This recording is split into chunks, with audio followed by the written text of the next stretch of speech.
തുടങ്ങാം. തുടങ്ങാം. തുടങ്ങിക്കോ. തുടങ്ങിക്കോ, നീ തുടങ്ങിക്കോ. തുടങ്ങാൻ ബുദ്ധിമുട്ടുണ്ടോ? അല്ല, തുടക്കം ഒരു പ്രശ്നമാണോ ഇപ്പൊ? അല്ല, ഇപ്പൊ നമ്മളിൽ ആര് തുടങ്ങും എന്നുള്ളതാണ് പ്രശ്നമെങ്കിൽ നമുക്കിപ്പോ വിസ്മയുടെ തുടക്കത്തിനെ പറ്റി സംസാരിക്കാം. ശരി ശരി. ഓക്കെ, എങ്ങനെയുണ്ടായിരുന്നു തുടക്കം മൂവി കണ്ടിട്ട്? തുടക്കം കണ്ടിറങ്ങിയുള്ളൂ, അടിപൊളി മൂവി, ഒന്നും പറയാനില്ല. നമുക്ക് വിചാരിച്ചതിനേക്കാളും കുറച്ച് മുകളിൽ തന്നെയാണ് സിനിമ നിൽക്കുന്നത്. പിന്നെ എവിടെയൊക്കെ ചെറിയ പോരായ്മകളൊക്കെ തോന്നിയിട്ടുണ്ട്. മൊത്തത്തിൽ ഓവറോൾ നല്ലൊരു സിനിമയാണ്.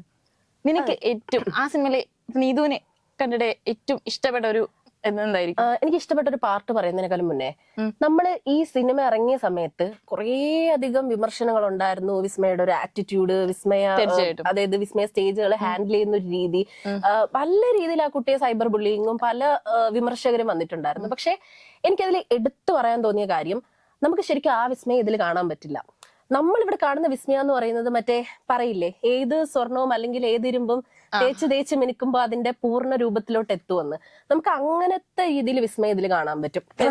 കാരണം ഒട്ടും ഓവർ ആക്ടിങ്ങോ ഒന്നും നമുക്കതിൽ കാണാൻ സാധിച്ചില്ല. പക്ഷെ അവിടെ നമ്മൾ ക്രെഡിറ്റ് കൊടുക്കേണ്ടത് ജൂഡിനാണ്. കാരണം ക്യാമറയ്ക്ക് പിന്നിൽ നിന്ന് ഗൈഡ് ചെയ്ത് കൊടുക്കുകയാണ്. അതായത് വിസ്മയുടെ ആക്ഷൻസ് ഇങ്ങനെയാണ്, പക്ഷെ അത് സ്ക്രീനിൽ കൊണ്ടുവരാതിരിക്കാൻ വേണ്ടിയിട്ട് അത്രയധികം പരിശ്രമിച്ചിട്ടുണ്ട്. ആ പരിശ്രമം ബലം കണ്ടിട്ടുണ്ട്. കാരണം അഭിനയത്തിൽ ഒരിടത്ത് ഒരുപാട് ഈ ഓവർ ആയിട്ടുള്ള ഒരു തലവെട്ടലിനെ പറ്റിയിട്ട് വിസ്മയുടെ അത് ഒരുപാട് വിമർശനങ്ങൾ വന്നതായിരുന്നു. പക്ഷെ നമ്മളതൊക്കെ ഒരുപക്ഷെ നമ്മളതൊക്കെ പ്രതീക്ഷിച്ചു പോയതുകൊണ്ട് മാത്രമാണോന്നറിയില്ല. പക്ഷെ സിനിമയിൽ നമുക്ക് അതൊന്നും കാണാൻ സാധിച്ചില്ല. നല്ല രീതിയിലുള്ള അഭിനയം കാഴ്ചവെച്ചത്. എനിക്ക് ആക്ച്വലി എക്സൈറ്റ്മെന്റ് ഉണ്ടായിരുന്നു. അതായത് വിസ്മയം നമ്മൾ ഈ കാണുന്നത് പോലെയാണോ, അതോ അവിടെ കാണുമ്പോഴത്തേക്കും സ്ക്രീനിലുള്ള വിസ്മയം എങ്ങനെയാണ് എന്നെനിക്കൊന്ന് അറിയാനുള്ള ഒരു ഇതുണ്ടായിരുന്നു. പിന്നെ വിസ്മയ, നമ്മൾ ഇത്രയും നേരം പറഞ്ഞതിൽ വിസ്മയ മോഹൻലാൽ എന്ന് പറഞ്ഞിട്ടില്ല, Vismaya. So independently as a character എനിക്ക് പറയാനാണ് തോന്നിയത്. കാരണം മോഹൻലാൽ എന്നൊരു ടാഗ് ഇല്ലാതെ തന്നെ വിസ്മയ അടിപൊളിയായിരുന്നു. തീർച്ചയായിട്ടും നല്ല രീതിയിൽ തന്നെ പെർഫോം ചെയ്തിട്ടുണ്ട്. എടുത്തു പറയേണ്ടത് ആക്ഷൻ സീനുകൾ, അതെ, ഒന്നും പറയാനില്ല, അടിപൊളിയായിരുന്നു. അതായത് വിസ്മയ്ക്ക് പെർഫോം ചെയ്യാനായിട്ട് ഈ പടത്തില് കാര്യങ്ങൾ ഉണ്ടായിരുന്നു. അപ്പൊ നമ്മൾ ഒരുപാട് പറഞ്ഞു പോയി കഴിഞ്ഞാൽ സിനിമ ഇപ്പൊ ഇറങ്ങിയിട്ടേ ഉള്ളൂ, കുറെ സ്പോയിലർ ആവും. അപ്പൊ ഈ ആക്ഷൻസ് പറയുന്ന സമയത്ത് എനിക്ക് പറയാൻ തോന്നിയ ഒരു കാര്യം ആശിഷിന്റെ ആണ്. അതായത് ഇപ്പൊ ആശീർവാദ് ഫിലിം, അതായത് ആശീർവാദ് കുടുംബത്തിൽ നിന്ന് രണ്ടുപേരാണ് വരുന്നതെന്ന് പറഞ്ഞിരുന്നു ഈ മൂവിയിലേക്ക്. ഒന്ന് വിസ്മയ, ഒന്ന് ആശിഷ്, അതായത് ആന്റണി പെരുമ്പാവൂരിന്റെ മകൻ. ഒരു രക്ഷയില്ല, അടിപൊളി പെർഫോമൻസ്, വേറെ ലെവൽ. നമുക്കങ്ങ് പുള്ളിയുടെ റോൾ ഉറപ്പായിട്ട് നെഗറ്റീവ് ഷെയ്ഡാണ്, അത് നമുക്കറിയാം. പക്ഷെ എങ്കിൽ കൂടിയും പിടിച്ചിരുത്തുന്നുണ്ട്. ഡയലോഗുകൾ ഇല്ല, അധികം ഡയലോഗുകൾ എന്ന് പറയുന്ന ഒരു സാധനമേ ആൾക്ക് കൊടുത്തിട്ടില്ല. ആ എക്സ്പ്രഷൻ വെച്ച് ആള് നമ്മളവിടെ പിടിച്ചിരുത്തുന്നുണ്ട്, ഒന്നും പറയാനില്ല അല്ലെ.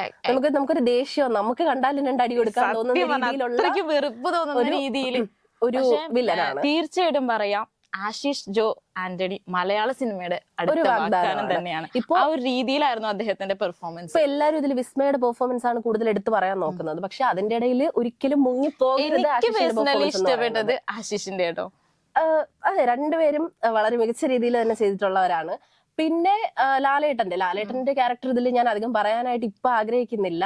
പുള്ളി ക്യാമിയോ റോളാണ്. പക്ഷെ ലാലേട്ടൻ എവിടെ വന്നിരുന്നാലും പുള്ളിയുടെ കുറെ സ്ലീപ്പേഴ്സ് ഓഡിയൻസ് ഉണ്ടല്ലോ, അതിനെ ഉണർത്താനുള്ള കാര്യങ്ങളെല്ലാം മൂവിയിൽ ഉണ്ട്. അതായത് ഇപ്പൊ മോഹൻലാൽ ഫാൻസിന് റൊമാൻറ്റിഫിക്കേഷൻ ഉണ്ടാവുന്ന ഒരുപാട് തീർച്ചയായിട്ടും അതിൽ ഉൾപ്പെടുത്തിയിട്ടുണ്ട്. അതെ. പിന്നെ സായ് കുമാർ, ഇപ്പോ എനിക്ക് ഫീൽ ചെയ്തെന്ന് വെച്ചാൽ ചിപ്പി ഉണ്ട് അതില്. പക്ഷേ ചിപ്പി ഉണ്ടെങ്കിലും വളരെ ഒന്നോ രണ്ടോ സീനിൽ മാത്രം ചിപ്പി രഞ്ജിത്തിനെ കാണിക്കുന്നുണ്ട്. പക്ഷെ എങ്കിലും എനിക്ക് പേഴ്സണലി ഭയങ്കര ഇഷ്ടമുള്ള ഒരു ആക്ട്രസ് ആണ്. അതുകൊണ്ടായിരിക്കാം കുറച്ചുകൂടി പുള്ളിക്കാരിക്ക് ഒരു സ്ക്രീൻ സ്പേസ് കൊടുക്കാം. സ്ക്രീനിൽ വളരെ മനോഹരായിരുന്നു അവരെ കാണാനും അല്ലെ.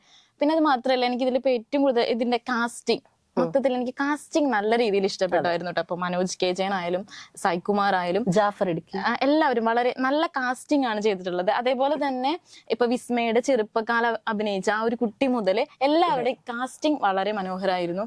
അതിലെല്ലാം നല്ല രീതിയിൽ ശ്രദ്ധിച്ചിട്ടുണ്ട്.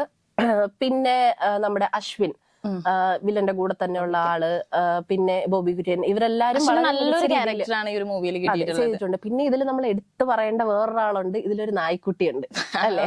അവനെയും ഇതിൽ പറയേണ്ടതാണ്. കൂടുതലായിട്ട് പറയുന്നില്ല. അതിനും ഒരു റോള് ഇതിൽ കൊടുത്തിട്ടുണ്ട്. അതായത് നമ്മൾ ഇന്റർവ്യൂസിലൊക്കെ കേട്ടതുപോലെ അതിനും ഒരു പ്രൊമിനന്റ് റോള് കൊടുത്തിട്ടുണ്ട് എന്നുള്ളത് ലാലേട്ടൻ പറഞ്ഞിട്ടുണ്ടായിരുന്നു. അത് ഈ മൂവിയിൽ നമുക്ക് കാണാൻ പറ്റുന്നുണ്ട്. അപ്പോ ടോട്ടലി പറയുകയാണെന്നുണ്ടെങ്കിൽ നല്ലൊരു മൂവിയാണ്. പിന്നെ ഭയങ്കര എക്സ്പെക്ടേഷൻ ഒക്കെ വെച്ചിട്ട് നിങ്ങൾ പോയി കഴിഞ്ഞാൽ നിരാശപ്പെടുമെന്ന് അറിയില്ല. എങ്കിലും ഫസ്റ്റ് ഹാഫ് കുറച്ച് ലാഗ് ഫസ്റ്റ് ഹാഫ് അത് എടുത്തു പറയേണ്ട ഒരു കാര്യം എന്ന് പറഞ്ഞാല് ഇപ്പൊ ഓൾറെഡി നമുക്കറിയാം അത് ഒരു കുടുംബ പ്രേക്ഷകർക്ക് വേണ്ടിയിട്ടുള്ള ഒരു മൂവിയാണ്. അത് കൂടാതെ തന്നെ നമുക്കറിയാം ത്രില്ലിംഗ് മൊമെന്റ്സ് ഒരുപാടുണ്ട്. പക്ഷെ ഒരു ത്രില്ലിംഗ് മൂവി എന്ന രീതിയിൽ പോവുകയാണെങ്കിൽ ഫസ്റ്റ് ഹാഫ് നിങ്ങൾക്ക് അഡ്വഞ്ചർ ത്രില്ലർ എന്നുള്ള രീതിയിലാണ് നിങ്ങൾ എടുക്കുന്നതെന്നുണ്ടെങ്കിൽ ഫസ്റ്റ് ഹാഫ് കണ്ടിട്ട് മാത്രം വിലയിരുത്താൻ നിൽക്കാതെ ഫസ്റ്റ് ഹാഫ് അങ്ങനെയാണെങ്കിൽ കുറച്ച് നമുക്ക് ലാഗ് അടിക്കാൻ ചാൻസ് ഉണ്ട് അല്ലെ. ഇപ്പൊ ഫസ്റ്റ് ഹാഫ് എനിക്ക് കുറച്ച് ലാഗ് ആയിട്ട് തോന്നിയായിരുന്നു. ഇന്റർവെല്ലിന് ശേഷം ശരിക്കും അങ്ങ് കത്തി കയറുന്നുണ്ടായിരുന്നു അല്ലേ മൂവി. അപ്പോ ഓവറോൾ മൂവി പറയുകയാണെന്നുണ്ടെങ്കിൽ നല്ലൊരു മൂവിയാണ്. ഓവർ ഹൈപ്പ് പ്രതീക്ഷകളൊക്കെ വെച്ചിട്ട് നമ്മൾ പോണ്ട, ഓവർ ജഡ്ജ്മെന്റൽ മെന്റാലിറ്റിയും വെച്ച് പോണ്ട. നല്ല രീതിയിൽ തന്നെ അവരവരുടെ ക്യാരക്ടേഴ്സ് എല്ലാരും ചെയ്തിട്ടുള്ള ഒരു ഡീസന്റ് പടമായിട്ട് തന്നെ നമുക്ക് കാണാം. പിന്നെ കഥ ഭയങ്കര പുതുമയുള്ള കഥയാണെന്നൊന്നും പറയുന്നില്ല, പക്ഷെ സോഷ്യൽ റെലവന്റ് ആയിട്ടുള്ള ഒരുപാട് കാര്യങ്ങൾ കൊണ്ടുവരാൻ ശ്രമിക്കുന്നുണ്ട്. അതായത് ഇന്നത്തെ കാലത്തിൽ ഇപ്പോ പെൺകുട്ടികളൊക്കെ കണ്ടിരിക്കേണ്ട ഒരു സിനിമ തന്നെയാണ് അല്ലെ. എന്ന് വെച്ചാൽ ഈ ഒരു മൂവിയിലൂടെയാണ് ഈ ഒരു മെസ്സേജ് ഗേൾസിന് കൊടുക്കുന്നതെന്ന് നമുക്ക് പറയാൻ പറ്റില്ല. ഒരുപാട് മൂവീസിന് മുന്നേ ഇറങ്ങിയിട്ടുണ്ട്, പക്ഷെ എങ്കിൽ കൂടിയും നല്ല രീതിയിൽ അത് പ്രസന്റ് ചെയ്യാൻ ജൂഡ് ശ്രമിച്ചിട്ടുണ്ട്. അത് സക്സസ് ആയിട്ടുണ്ട്. അതായത് ഇതുപോലുള്ള സ്റ്റോറി ലൈൻ അതായത് മലയാള സിനിമയിൽ ഉണ്ടായിട്ടുണ്ട്.